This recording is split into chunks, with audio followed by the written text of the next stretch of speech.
I was 19 the day my mother told me that love in our family had a price and I had finally failed to pay it.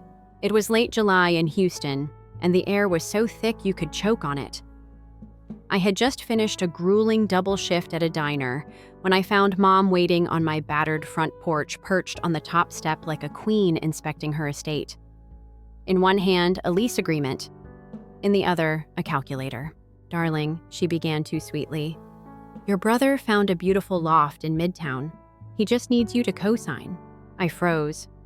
My brother Carter. Her golden child. The man who hadn't worked a steady job in 3 years and treated life like it owed him champagne for breakfast. "Mom," I said carefully, "I'm a 19-year-old waitress with no credit history. Why would a landlord take me seriously?" Her smile thinned. "Because you have no debt, a clean slate. The bank would love you." She said it like a compliment, but it felt like a threat. "What happens if Carter doesn't pay?" I asked quietly. Her syrupy tone vanished instantly. "Don't be so dramatic, Emma. He's your brother. This is about family." But we both knew the truth. Carter had already maxed out 2 credit cards in my name. One of them had collection notices coming weekly. I hadn't even seen those cards. They arrived at my parents' address, and they'd activated them without a word. I should have walked away right then. I didn't. Instead, I asked, "Do you even care what that does to me?" That's when the mask fell. She narrowed her eyes, tilted her chin, and dropped her voice low enough that it scraped, "We raised you. We fed you. Now you can show some gratitude."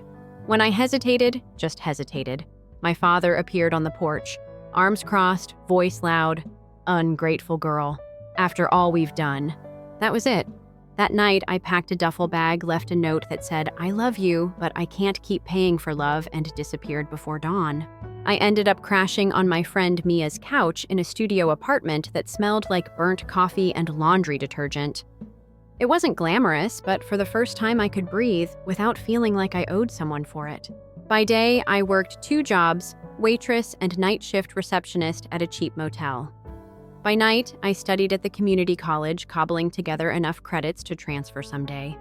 I ate instant ramen and scrounged for quarters for laundry. I survived. Meanwhile, Carter lived large. I saw him on Instagram rooftop cocktails, rented convertibles, women hanging off his arm like accessories. And every time I saw his smiling face, I remembered the eviction notices that came in my name. They never apologized. They never even checked if I was okay. But I wasn't trying to get back at them. Not yet. At first, I just wanted to prove them wrong. That simple. But proving them wrong would take years, and by then, I'd become someone they couldn't touch. It's strange how fast your world can shrink. A year after walking away, my entire life existed in a 1-bedroom apartment above an old shoe repair shop.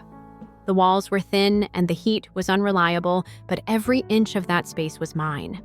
I worked, I studied, I didn't owe anyone explanations or apologies, but the peace was fragile.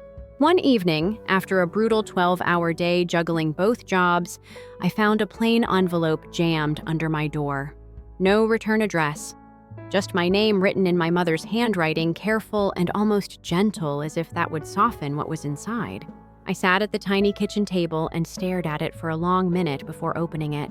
Inside a single sheet of printer paper. "No, dear Emma. No, hope you're well." Just 5 short sentences. "Your brother Carter has been laid off. He's struggling, Emma. This is your chance to show the family what kind of person you really are. We expect you to help." No signature, no phone number. I folded the letter slowly, pressed it flat on the table, then slid it into the trash. They hadn't called me in over a year. Not even a text when I got into the state university on a full scholarship.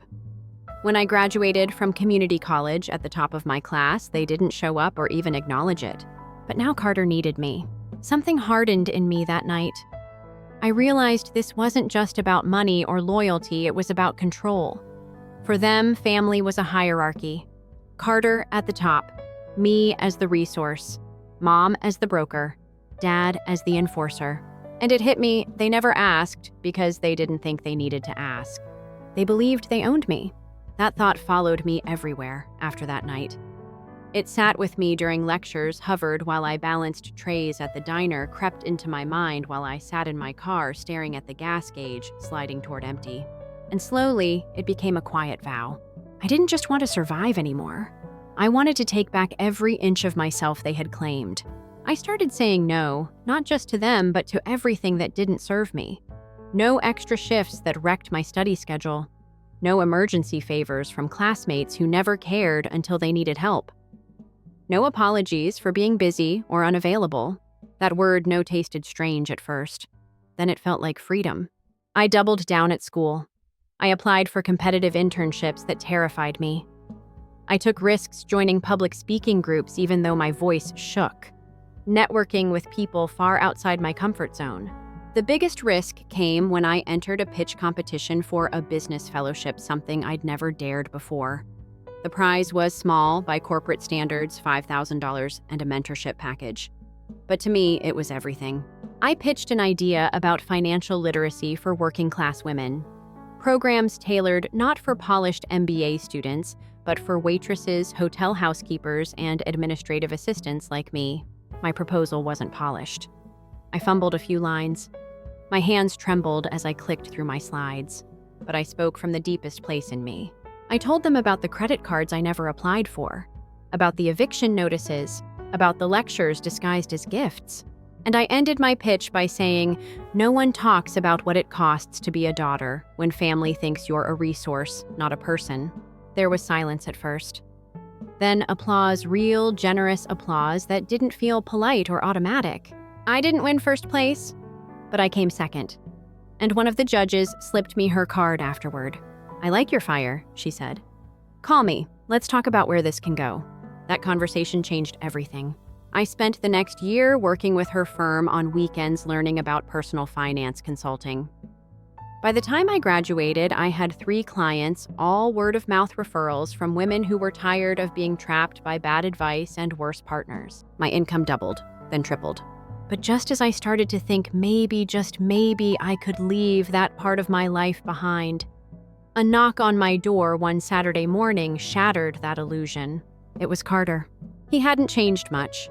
Still leaning on that false charm, still wearing designer clothes he couldn't afford, still flashing that smile that didn't reach his eyes. But his edges were fraying. His hair was thinner, his watch was scuffed. Hey sis, he said like no time had passed at all. Mind if I come in? Against every instinct screaming in my head, I stepped aside. He wasted no time. Look, I'm in a bit of a jam, he began, sliding into my only chair. Laid off. Bills piling up. You know how it is. I said nothing. You're doing okay, right? He waved a hand at my small but tidy apartment. Word is you're working with that finance firm. Good for you, Em. Really. I could almost hear Mom's voice in his tone, sweet until the ask. Finally, he got to it. I just need a little help with a car payment. And maybe rent. Just a temporary thing until I get back on my feet. Then the real twist. I told Mom you'd help. She said you'd come through. She's been worried about you, you know. That was the final betrayal. Even sitting across from me, he still couldn't see me. They were still writing my script, assuming I'd play my part. I smiled. But not kindly. Carter, I said softly. I wish you the best. But you should leave. And don't come back. His face froze. Wait, what? You're serious? I nodded once, very. His voice sharpened. After all Mom and Dad did for you, you wouldn't even be here if it wasn't for them.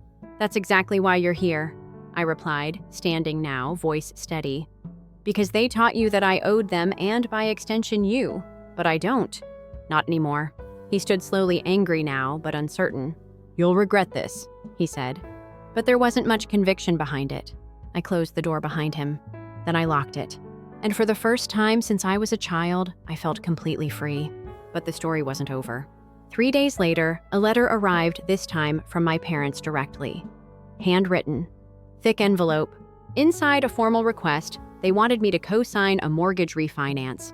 Not for a house they lived in, but for a second property they were trying to save as part of an investment scheme Carter had convinced them to join.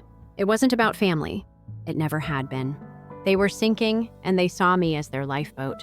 That was when I knew this wasn't just about setting boundaries anymore. It was about ending the cycle, once and for all. And in that moment, a plan began to take shape, one that would test everything I had learned, everything I had fought for. A plan that would not just protect me, but finally force them to see me not as their fallback, but as the one who walked away and never looked back. But to pull it off, I would have to go back. Back to that house. Back to them. And back to the place where I first learned that love could come with conditions. I sat in my car, parked 2 blocks from their house, the engine idling, my hands gripping the steering wheel tighter than necessary. The plan was simple on paper: return, look them in the eye, let them ask again, and this time shut it all down properly. But nothing about this was simple. This was the same driveway where my first car sat for years, a rusty Ford my father begrudgingly co-signed for when I was 17, a deal he never stopped mentioning every Thanksgiving. The same front porch where my mother once lectured me for being too loud when I laughed with my friends. Their house looked almost identical to when I left, the flower beds too manicured, the brass house numbers gleaming like a plaque announcing their pride. Except the paint was peeling now, at the corners near the eaves, faint cracks in their facade. Symbolic, I thought grimly. I cut the engine, stepped out, and made my way up their walk, heels clicking against the uneven flagstone.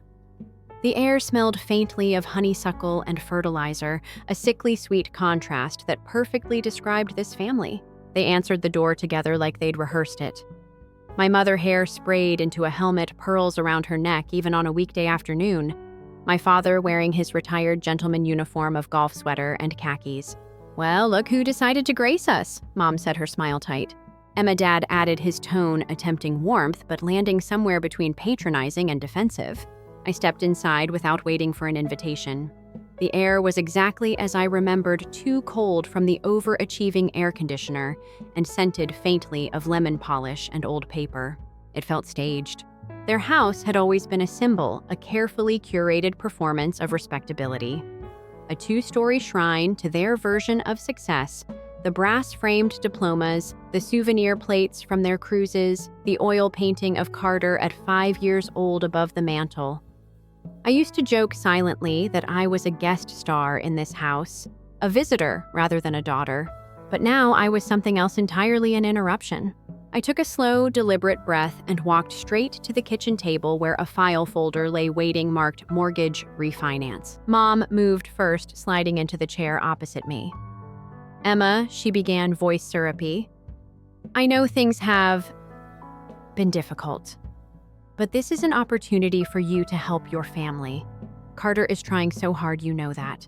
I didn't reply immediately. I opened the folder instead, skimmed the numbers. Interest rates they couldn't afford. A balloon payment looming. No real plan, just desperation disguised as strategy. Dad chimed in, then leaning on the back of Mom's chair. "Your brother needs this house, Emma. It's not just property. It's security. Legacy. Legacy." That word tasted bitter. Their definition of legacy was Carter's comfort at everyone else's expense. Mine was building something sustainable, something real. But they didn't want to hear that. "Where's Carter?" I asked instead. Mom hesitated. "He's out. He couldn't face this. He's ashamed." A blatant lie, but I let it slide. I had expected this. The golden child rarely appeared for the hard conversations. Instead, I studied their faces, these 2 people who raised me but never truly saw me. And for the first time, I realized they weren't as powerful as I remembered. They looked older, more fragile, diminished not just by age, but by the weight of their own decisions. Their power had always been an illusion. That thought gave me strength. "Let's be clear," I said quietly but firmly. "You don't want me to co-sign this loan because you think I'm family. You want me to co-sign because you think I'm useful." Dad straightened, offended. "We thought you'd do the right thing." "The right thing?" I repeated, almost laughing. "Do you mean what's right for me or what's right for Carter?" Their silence was answer enough. Then came the inevitable appeal to sentiment. "This house is part of you, Emma," Mom said softly. "You grew up here. Your childhood bedroom is still exactly as you left it. Doesn't that mean something?" It did mean something, but not what she thought. That room was a perfect metaphor for this whole charade. Preserved like a museum exhibit frozen in time, full of artifacts from a girl who never existed. Trophies? I didn't care about stuffed animals. I never played with books. I never read, carefully curated to look perfect for guests who might wander upstairs. It was a stage set. I know exactly what that room is, I said. It's not mine. It never was. I closed the folder gently and slid it back across the table. I'm not signing this, not today, not ever. The shift in the air was instant and palpable. Mom's smile vanished, replaced by the cold steel beneath her polished exterior. Dad's eyes narrowed. "You owe us," he said flatly. There it was, the truth finally spoken aloud. I stood slowly. "No," I said. "I never did." "You just taught me to think I did." Then I made a choice, risky but necessary. I walked past them down the hall and opened the door to my old bedroom. It was exactly as I remembered: pale yellow walls, the canopy bed, the bookshelf filled with books no one ever read. But there was something I hadn't noticed as a child. A small crack in the corner where the ceiling met the wall hairline, but unmistakable. A crack growing quietly, steadily, while everything else pretended to be perfect. Symbolic again. I turned slowly and took one last look. Then I said without turning back, "You should sell this house before it collapses around you." And I walked out. By the time I reached the sidewalk, my legs were shaking, but my mind was clearer than it had been in years. I knew there would be fallout. I knew Carter would call, or worse, show up again. I knew the guilt trip texts would come thick with accusations and thin with sincerity. But I didn't care. For the first time, I felt strong enough to face whatever came next. That night, as I lay in bed, my phone buzzed with a notification: my father's post on Facebook. Disappointed when children forget where they come from. We raised her better than this. The comments rolled in: family friends offering sympathy, old neighbors chiming in about kids these days. It stung, but it didn't break me. Instead, I took a screenshot, filed it away, and whispered to myself, they can have their narrative. I'm writing my own now. And in that moment, I decided on the next step, one they would never see coming. I was going to buy their mortgage, quietly, through an LLC, anonymously, not to save them. To own the very thing they clung to as their greatest symbol of power. The house would be mine, but I wouldn't live in it. No, I had something better in mind, and that I thought as I drifted to sleep would be the beginning of the real ending. When I finally set the plan in motion, it didn't feel as dramatic as it probably looked on paper. There were no villains in shadowy rooms, no cinematic music playing while I signed legal documents. Just me and my tiny living room, legs tucked under me on my thrift store couch, laptop open, reading contracts carefully under the soft glow of an old floor lamp. I'd spent years working with women who were drowning under bad loans and worse advice. I knew exactly how to structure an LLC so no one could trace it back to me directly. I knew how to comb mortgage records, track defaults, understand bank short sales before anyone else did. And I knew that my parents' house, the house that was their fortress, their symbol of success, was no longer as untouchable as they pretended.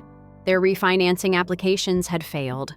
The lender quietly listed their note for sale at a discount, hoping an investor would snap it up quietly and assume the headache of delinquent payments. That investor would be me. It wasn't revenge. Not really. It was about ending the story on my terms, about proving that they no longer had the power to control the narrative or me. The purchase closed 2 weeks later, clean, anonymous, and entirely legal. In that moment, I became their landlord. Let that sink in. The daughter they dismissed, exploited, and guilt-tripped into silence now owned the roof over their heads. But I didn't rush to tell them. I waited, patiently, because this wasn't about gloating. It was about watching the inevitable unfold. I knew they were late on payments. I knew they had no cash reserves. I knew the day would come when the letters would start arriving, notices from the LLC's management company, default notices, warnings, deadlines. I hired a management firm with no personal connection to me. I gave them strict instructions to treat my parents as they would any other tenants in default. No special treatment, no exceptions. And sure enough, 3 weeks later, the first letter was delivered.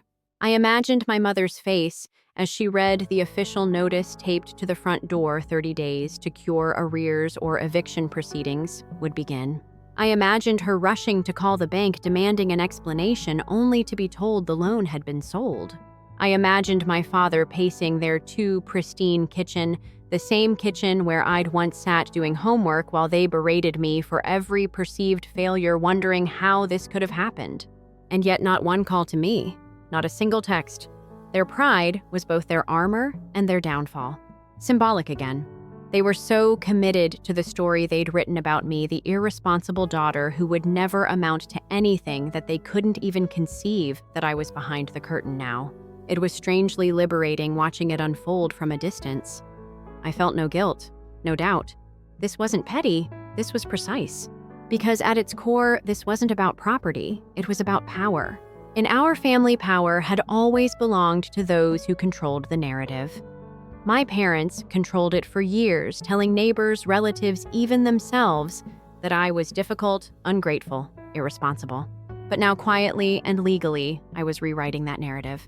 And yet the universe has a way of complicating even the cleanest plans. A week before the eviction deadline, Carter showed up at my door again. No warning, no text. Just a knock, a loud, insistent, familiar knock I recognized instantly as his. When I opened the door, he didn't even wait for an invitation this time. He barged in, pacing my small living room, visibly agitated. His usual polished look was gone, shirt-wrinkled hair, disheveled anxiety written across his face. "Emma," he said, voice hoarse. "They're getting kicked out. Did you hear they're saying some corporation bought the mortgage and is forcing them out?" I stayed quiet. He kept pacing, wringing his hands. "They're devastated. Mom's beside herself. Dad's pretending to hold it together, but he's not. They could lose everything, Emma. Everything." The irony almost made me laugh. Everything to them meant that house. Not their family, not their dignity, just the house. "I need your help," Carter said, finally collapsing onto my couch. And here it was the pivot point I knew would come. This was the moment where every old pattern tried to reassert itself, Carter begging, manipulating, leaning on the family mythology that Emma would come through. That Emma would clean up the mess. That Emma would save them. But this time there was a twist they didn't expect. I sat down opposite him, crossed my legs calmly, and said I already helped Carter. He blinked, confused. "What do you mean?" I let it sit for a long second before answering. "I'm the corporation that bought the mortgage." His face drained of color. At first he laughed, a bitter, disbelieving laugh. No way. "You're joking, right?" I didn't smile. His expression changed from disbelief to something closer to horror. "You did this," he whispered. "You're evicting your own parents." I held his gaze. "They stopped being parents a long time ago, Carter. They made their choice. I'm just ensuring they face the consequences." He stood trembling slightly. "This is cold, Emma, even for you." I felt a flare of anger, but kept my voice steady. "Cold. You think this is cold? You mean like how they used my credit to bail you out? How they threw me out when I refused to sacrifice myself for you? How they never even acknowledged my successes unless it benefited them?" His silence said everything. "I'm not evicting them because I hate them," I continued. "I'm evicting them because I refuse to be the fallback plan anymore. I refuse to keep paying the price they set for love." His shoulders slumped. For the first time in years, I saw him not as my brother, but as a man undone by entitlement, by a belief that family existed to serve him. And I felt nothing. No triumph, no guilt, no sorrow. Just clarity. I stood and opened the door.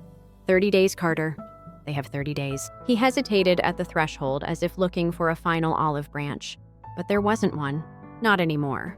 When he finally left, I closed the door quietly behind him. And then I exhaled fully for what felt like the first time in my adult life.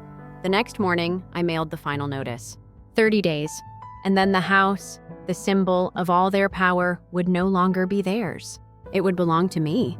But I had no intention of keeping it. Not as a trophy. Not as a monument to the past. I already knew exactly what I would do with it. And that decision would surprise everyone, including Carter and my parents, especially them, because it wasn't about revenge. It was about legacy, a real one, the kind I could finally be proud of. The night after Carter left my apartment, I barely slept, but not from guilt or second-guessing. My mind churned with plans not just about the house itself, but about what it could represent if I took a bigger risk. This wasn't about winning a fight anymore. It was about claiming space in a way they would never expect. By dawn, I made my decision. I wasn't going to keep their house for myself. I didn't even want to sell it. That would have been too small, too transactional. I needed this to stand for something larger than our family drama. That house had always been a stage where appearances mattered more than reality. Every photo on the mantle, every perfectly arranged place setting, every holiday dinner where I'd been reduced to a supporting character, it was all part of their carefully curated performance. I would reclaim that stage. But this time it would serve a purpose.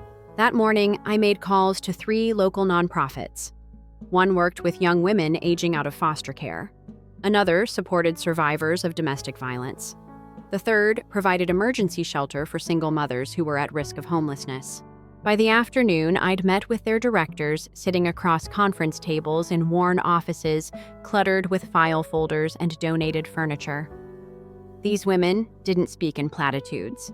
They talked about broken funding pipelines, impossible waiting lists, and women sleeping in cars while trying to hold down jobs.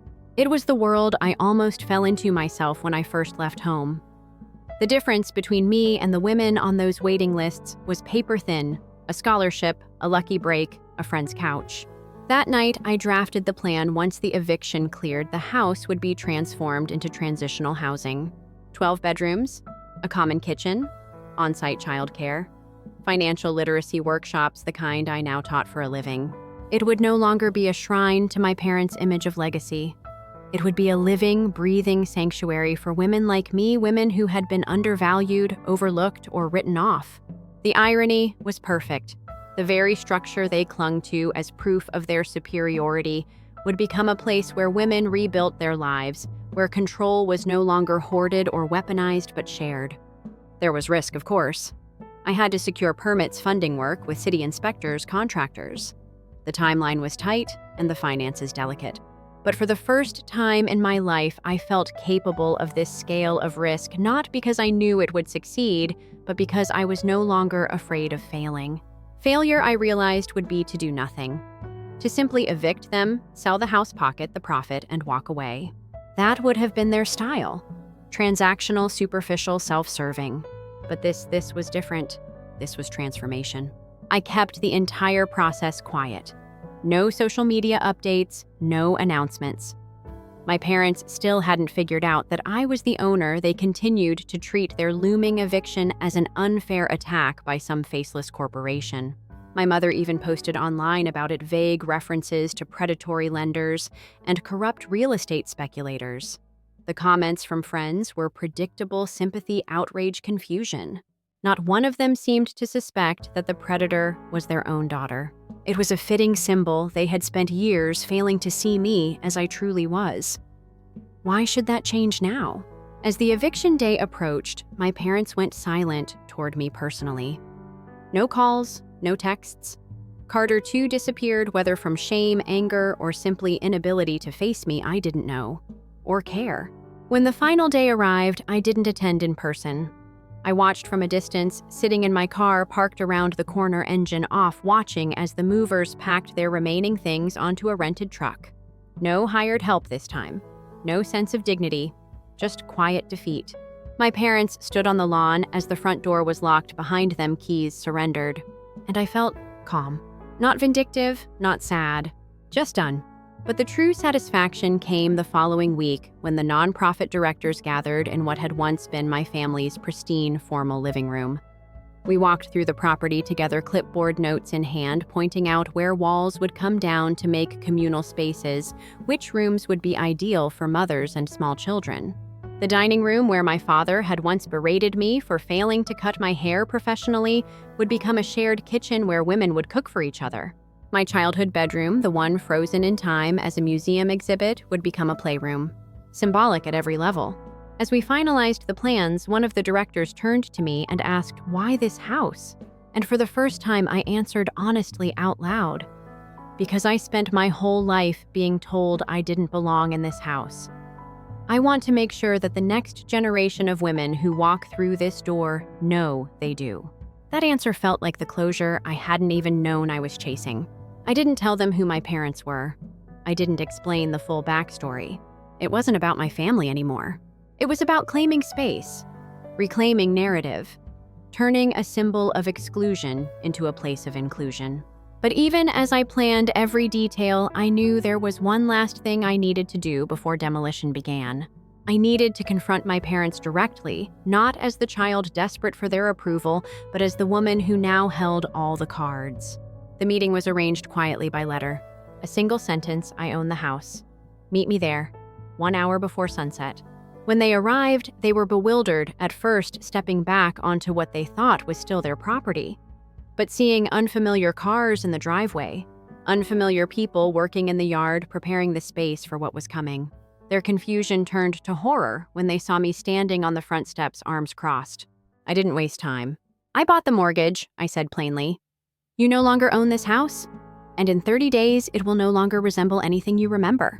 My mother looked ready to speak, to beg, to scold, to manipulate, but I raised a hand to stop her. This isn't about you anymore, I continued. You taught me that legacy is about control. You taught me that power comes from ownership and appearance. I learned those lessons well, but I'm writing my own definition now.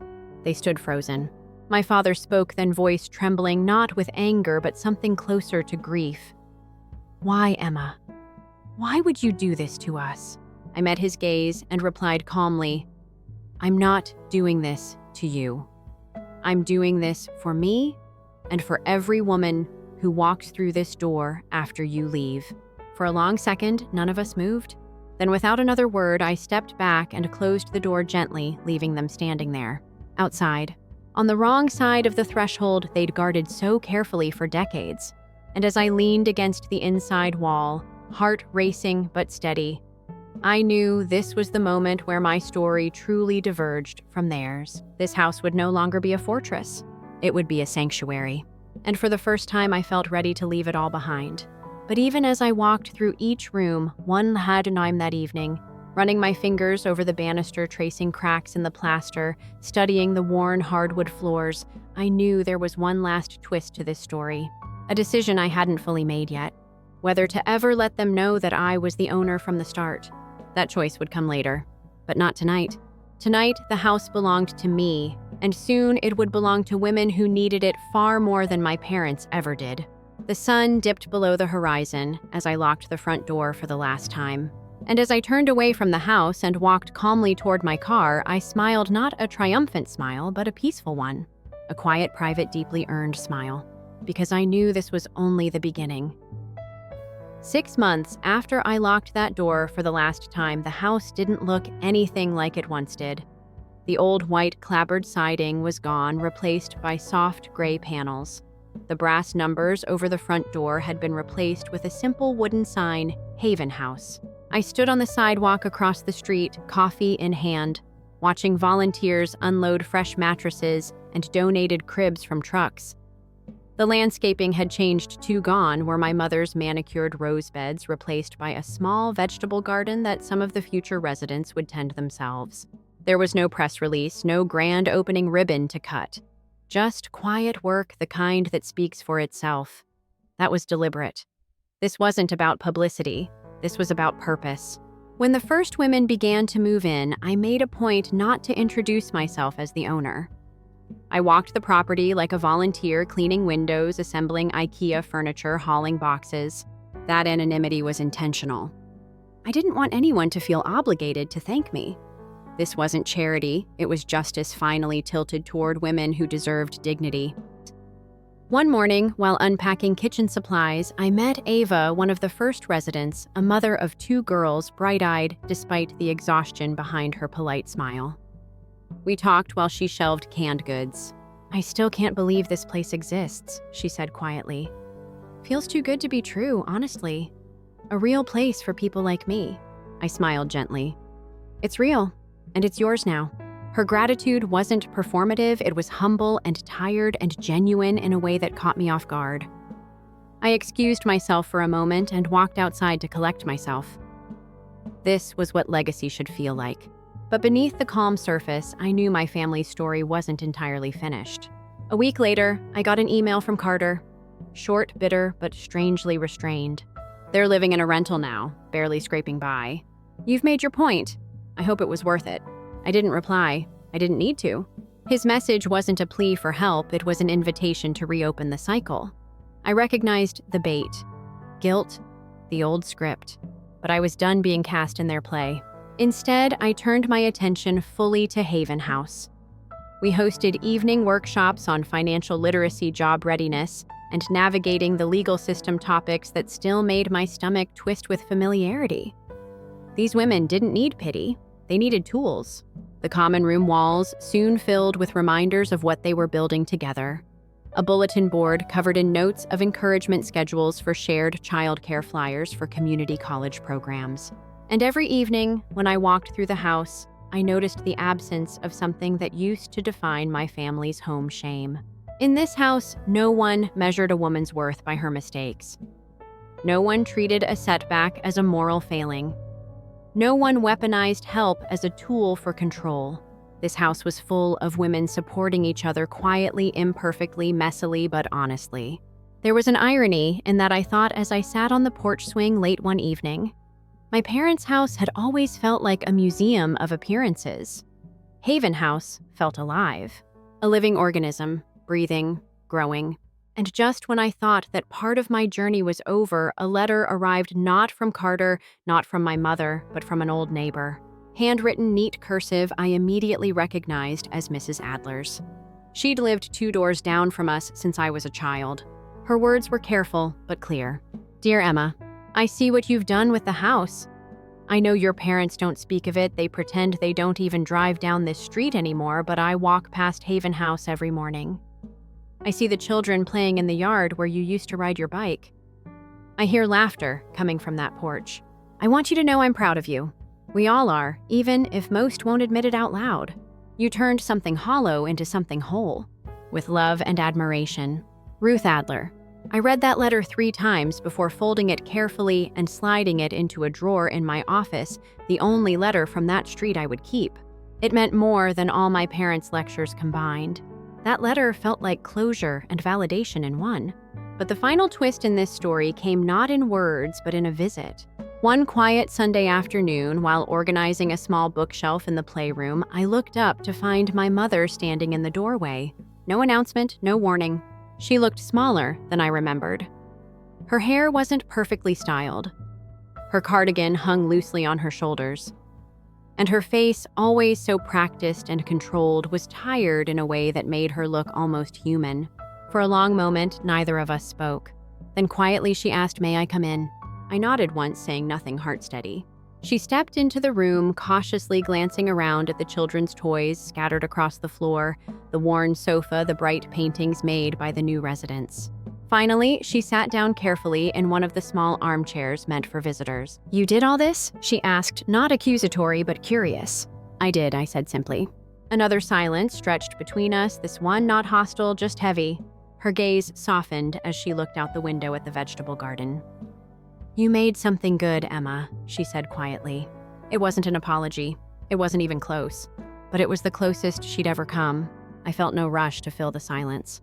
Instead, I sat down across from her, mirroring her posture almost instinctively.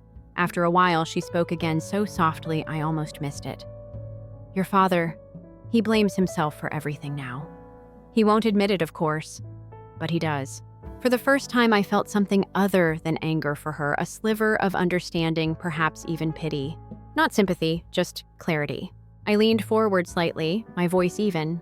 "This house isn't about him or you. It's not about blame. It's about making sure no one else feels the way I felt growing up here." She nodded slowly, a tear sliding down her cheek.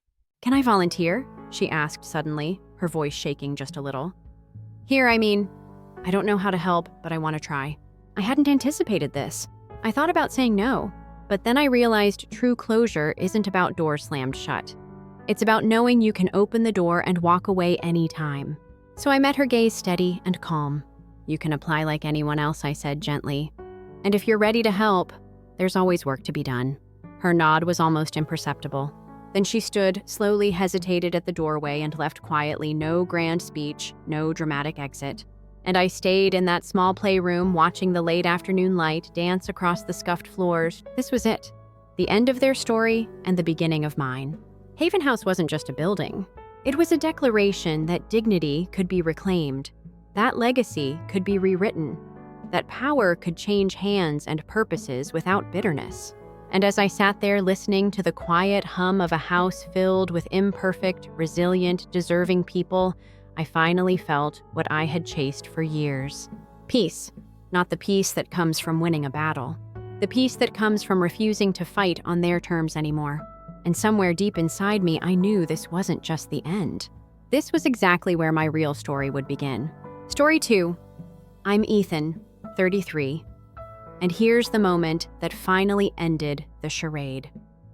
3 months ago, my mom, Victoria, laughed in my face when I mentioned my new education app. "You're still just teaching," she mocked, waving me off like a fly. Fast forward to last week, I made $200,000 in revenue. When they later begged for help, I closed the door in their faces without a second thought. You need to understand how we got here. In my family, there was always an order: Marcus, the lawyer god who could do no wrong; Emma, the precious princess, who still got tucked in by our parents at age 28; and me, perpetually just Ethan, the one who tries hard but never quite enough. At family dinners, Marcus could have admitted to robbing a bank, and my dad, Douglas, would have called it savvy financial planning.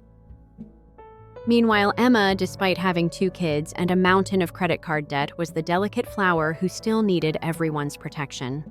And me, I was invisible. My parents' retirement plan wasn't a 401k or investments, it was Marcus's 6-figure lawyer salary. Every family gathering felt like the Marcus show. Marcus won a case. Marcus bought another BMW. Marcus breathed. Once I mentioned that I'd won Teacher of the Year at my school, Douglas barely looked up from his plate. "That's nice, Ethan. Pass the gravy." That stung. 4 years ago, I committed what my mother saw as the ultimate betrayal. I married Mia. Mia, who laughs too loud, wears bright dresses, teaches preschool, and speaks her mind without apology. In my mom's words, Mia isn't exactly refined. Translation: she didn't come from a prestigious family or attend an Ivy League school. The irony. They shamelessly asked Mia to babysit Emma's kids every other weekend because Emma needed to rest. I played along longer than I care to admit. I attended every single dinner, absorbed every cutting comment, convinced Mia to watch Emma's unruly kids, because in my parents' words, it's what family does. Behind the scenes, I was hustling like mad, teaching during the day, online tutoring at night, writing curriculum weekends, consulting for education startups. All of it to fund a project that might finally earn their approval, a learning app I built from scratch to help struggling readers. But to my parents, I was scraping by on a teacher's salary. Douglas even had the nerve to suggest I pick up a side gig while I was literally working 3 at the time. Emma, she didn't ask Mia to babysit, she just assumed. Mia twins at 9 a.m. tomorrow. Thanks. No please. No confirmation. Just a statement like we existed to serve her. And when Mia fell sick last winter, I texted the family asking if someone could drop off meds. Silence. Total silence.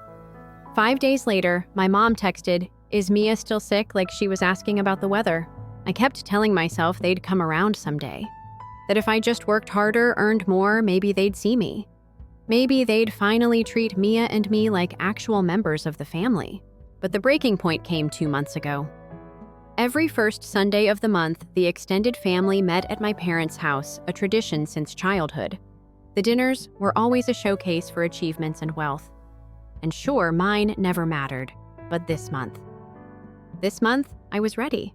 For years, I'd saved, worked late, sacrificed weekends, not just for my app, but for a gift that would finally, hopefully earn their respect, a brand new SUV for my parents. Their old car was falling apart, and this was supposed to be my grand gesture. I had already signed the papers, made the down payment.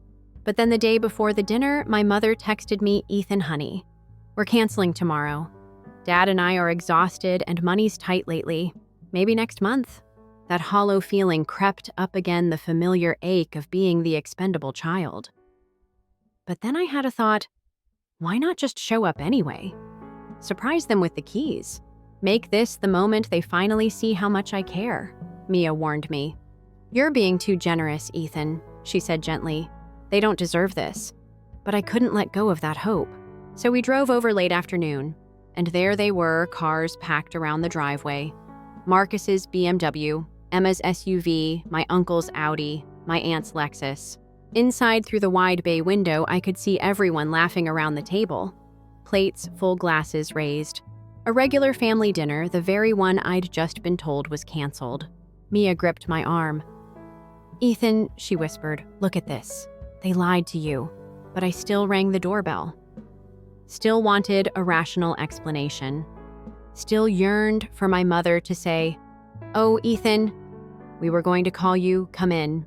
Instead, she opened the door just enough to block the entrance and whispered, annoyed, "Ethan, what are you doing here?"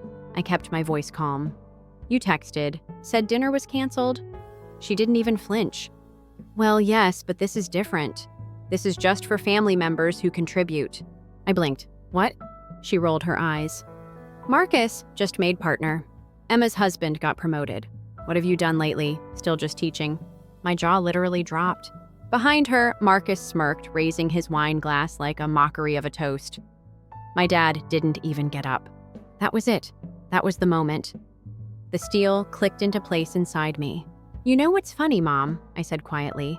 "I was actually coming over to surprise you. I've spent 3 years saving up to buy you a new SUV, paid in full. It's at the dealership right now, but you know what? You don't deserve it." Her face froze in shock. "Ethan, wait." But I was done waiting. "Goodbye, Mom." I walked away, didn't look back. As Mia and I pulled out of the driveway, her fingers tight around mine, I felt the strangest thing, not sadness, not anger. Relief. For the first time in my life, I was finally truly done. We didn't speak much on the drive home that night. The city lights blurred through the windshield, matching the fog inside my mind. Mia sat beside me, her hand on my thigh, quiet but present, letting me sort through this strange mix of hurt and freedom.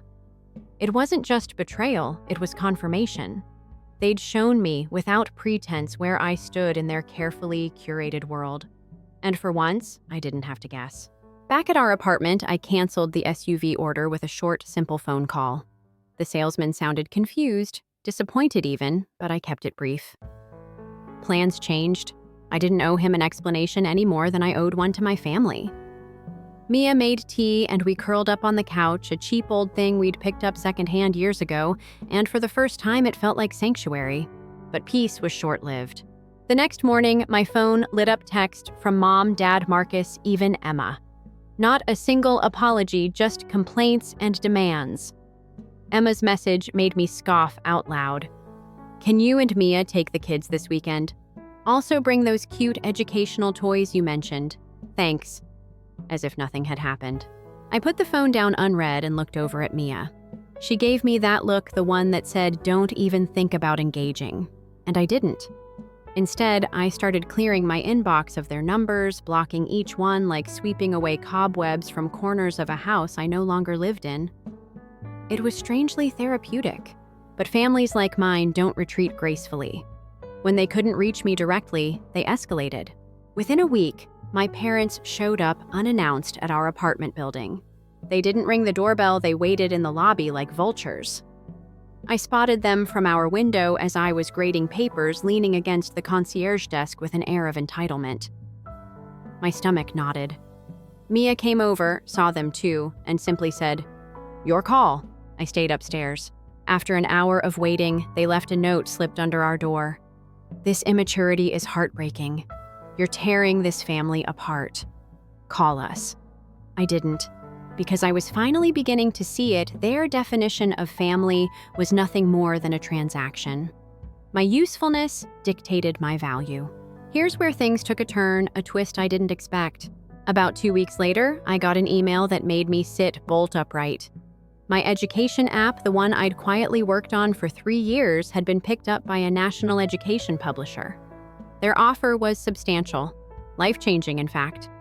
More money than I had ever dreamed of seeing in one place. Mia's eyes widened as she read the email over my shoulder. Then she let out a wild laugh that felt like a release of months, years of suppressed frustration. We danced around the kitchen that night, celebrating not just the deal, but the validation. Every late night, every freelance tutoring session, every ignored family dinner I'd worked through, it had all led here. For once, I felt like I had built something real, something no one could diminish. I thought about telling my family. For a fleeting second, I pictured the look on my mother's face when she found out. But then I remembered that cold, half-open door her blocking me with that practiced smile. She didn't deserve this news, so I kept it to myself. Until, of course, they found out anyway. Aunt Clara called me out of the blue. She was the one relative who had always treated Mia and me decently, an outlier in the family dynamic. Her voice was low, conspiratorial. "Ethan, have you heard about Marcus?" My guard was up. "What about Marcus?" She hesitated, then dropped the bomb. "He's been unemployed for 3 months. Fired from his law firm after screwing up a big case.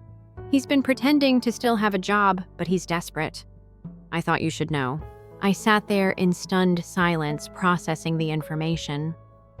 The golden boy, the family's retirement plan, the untouchable firstborn suddenly exposed as fragile and fallible, a house of cards collapsing quietly. A day later, Marcus texted me himself. "Can we grab coffee? Need to talk." No pretense this time. No smug superiority. I agreed to meet. Curiosity got the better of me. He showed up at a cafe near my place looking human for the first time in decades. Gone was the tailored suit and polished confidence. He wore jeans and a hoodie, dark circles under his eyes, hair disheveled. I almost didn't recognize him. "Look," he said, cutting straight to it. "I messed up. The whole firm knows it. I've been lying to Mom and Dad. They think I'm on a sabbatical or something. But I'm drowning here, Ethan." I let him talk. He spilled everything: debts, desperation, fear of disappointing the very parents who had pinned all their hopes on him. And then he said it. "I heard about your app deal from Clara. Congratulations, man. Really. But could you lend me some money, just enough to cover this month? I swear I'll pay you back." That's when it hit me. The irony. All those years of being overlooked, dismissed, laughed at, and now Marcus, the golden child, needed me. I leaned back in my chair, met his gaze, and with a quiet, almost gentle voice said, "No." His face crumpled. "No." I shook my head. "You see, Marcus, when I needed this family, when Mia was sick, when I was working 3 jobs, they shut the door on me. Literally. And now you're asking for help." He sat there silent, ashamed. I paid for my coffee, stood, and offered him a sad smile. "Good luck, Marcus. Really. But you'll have to figure this out without me." As I walked home, a light rain began to fall. I didn't rush. The symbolism wasn't lost on me. The golden child's fall from grace. My quiet rise from the shadows, and this gentle cleansing rain washing everything clean. But even as I felt lighter, I knew this wasn't over. Families like mine don't just disappear when you draw a boundary. They regroup, they plot, and somewhere deep down I could sense it, a storm was brewing. And when it came, I'd be ready. For the next few weeks, I moved through life like someone who had finally learned how to breathe again. The absence of their voices, no more guilt-tripping texts, no sudden visits, no passive-aggressive requests, was intoxicating. At first, I kept waiting for the other shoe to drop. Surely Douglas or Victoria would make some grand gesture to regain control. Maybe a handwritten letter dripping in faux concern, maybe a late-night phone call pretending they were worried for my mental health. But instead, silence, or so I thought. It began with whispers, quiet reminders that my family didn't need access to me to meddle in my life. A few of Mia's coworkers started giving her odd looks, asking loaded questions. "Is everything okay at home? We heard you two might be going through a tough time." It didn't take long for Mia to trace it back. My mother, in her uniquely refined way, had begun planting little poisonous seeds in social circles we didn't even know she had access to, spinning a narrative where poor, troubled Ethan was having a midlife crisis and taking things out on his innocent family. That was their angle, now martyrdom.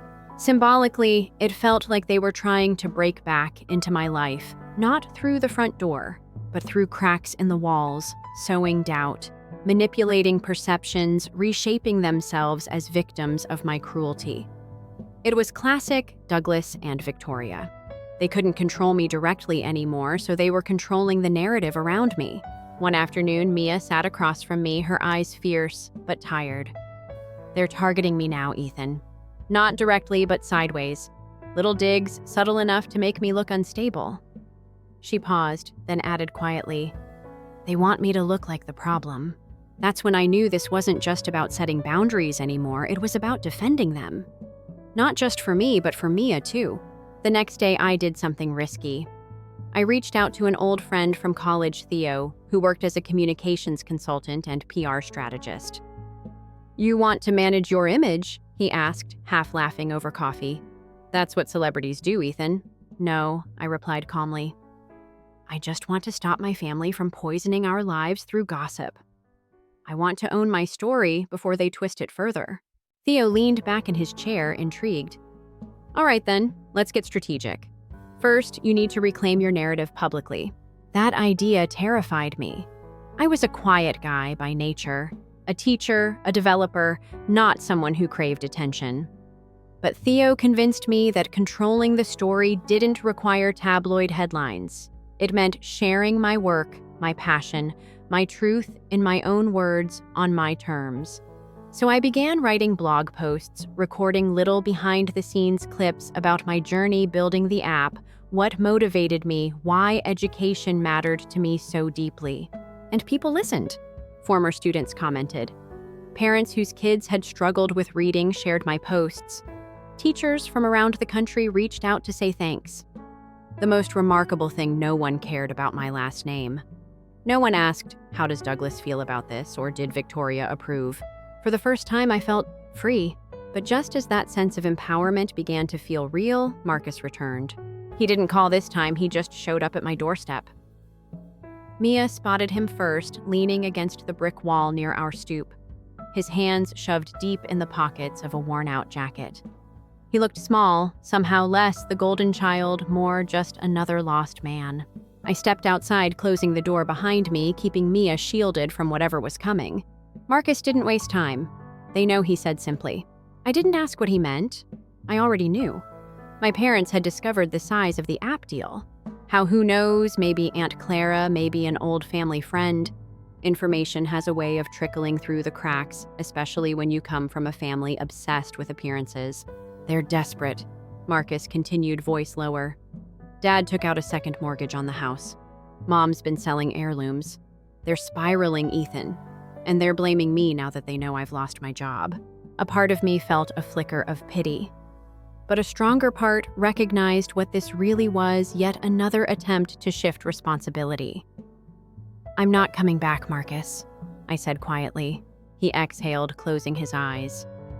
"I know, but listen, this isn't just about them anymore. They're talking about suing you." That stopped me cold. "Suing me for what?" Marcus shrugged helplessly. "They think they can claim you owe them for your upbringing. Dad's been ranting about return on investment." "It's insane, Ethan. But you know what they're like. They don't care about logic." That was the moment I realized something profound. This wasn't just about boundaries anymore. This was war. I thanked Marcus not for his warning exactly, but for showing me just how deep their entitlement ran, and walked back inside.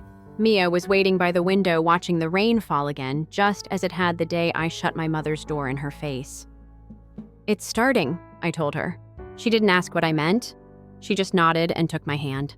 I sat down that evening and wrote a letter not to send to them, but to myself. A declaration.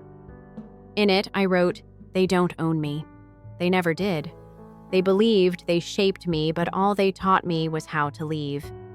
And as I wrote it, I felt something shift inside a closing of the final chapter in a book I'd spent my entire life trapped in. But as we locked the door that night, I could feel it. The storm wasn't coming anymore. It had arrived. The next morning, I woke earlier than usual. The light outside was soft, diffused through overcast skies, casting the apartment in a pale gray glow. There was a certain stillness, almost like the calm before a storm. But I wasn't scared. Not anymore. If anything, I felt sharper, more awake than I had in years. Mia sat across from me at the kitchen table, sipping her tea, eyes clear and steady. "What do we do if they actually file something?" she asked. There was no panic in her voice, just that quiet resolve she always had when things got serious. I thought about it. I knew my parents well enough to understand they wouldn't follow through on a lawsuit, at least not because they believed they could win. This was theater, another performance designed to scare me back into their fold. What they really wanted was leverage, not justice. But this time, I wouldn't just wait for the next move. That day, I made 2 decisions that would define everything that came next. First, I hired a lawyer. Not because I feared a real court case, but because I wanted it on record that I wasn't going to be bullied. The symbolism mattered. For most of my life, I had played defense, dodging insults, adjusting myself to avoid conflict. But this wasn't about avoiding conflict anymore. It was about standing firmly in my own space and refusing to yield. Second, I created a scholarship fund using part of the money from my app deal. I named it the Independent Learner Grant, specifically for kids from complicated families, those navigating tough home situations while trying to keep their education on track. It was more than charity. It was a statement, a declaration that I would use my success not for the approval of people who never valued me, but for the benefit of those who truly deserved it. Word spread quickly. I didn't announce it loudly or seek attention. I just quietly did the work. But my mother heard, as I knew she would. I could almost picture her face when she found out, not from me, but from neighbors or extended family or one of her social circles. The boy she had dismissed as just a teacher was now doing something real, something meaningful, and without her involvement or consent. That afternoon, the doorbell rang. Mia and I froze for a second before exchanging a glance. We both knew. I looked through the peephole, already expecting the performance. Sure enough, there stood Victoria, my mother, dressed impeccably as always, her face a practiced mask of concern, layered over cold calculation. I opened the door but stepped outside, closing it firmly behind me so Mia wouldn't have to endure this. "Ethan," Victoria began immediately, her voice soft, almost rehearsed. "I'm worried about you. Your father's worried too." I said nothing. She continued, "We've heard things, troubling things, about your new life, about the choices you're making. We just want what's best for you, for everyone." That last line made me smile, not kindly, but the way you smile when someone reveals exactly who they are without realizing it. "You mean what's best for you, Mom. Let's not pretend otherwise." Her composure cracked just for a moment. "We've been patient. We've allowed you your space, but Ethan, you're tearing this family apart." It was almost laughable. I wasn't tearing anything apart, I was simply refusing to hold it together by myself anymore. And then came the kicker. "Your father has consulted a lawyer. He's prepared to take legal action if necessary. After everything we invested in you, you owe us that much." I couldn't help it. I laughed, not bitterly this time, but freely. "Oh, you, Mom, you taught me one thing very well. You taught me to stop owing people who never earned it."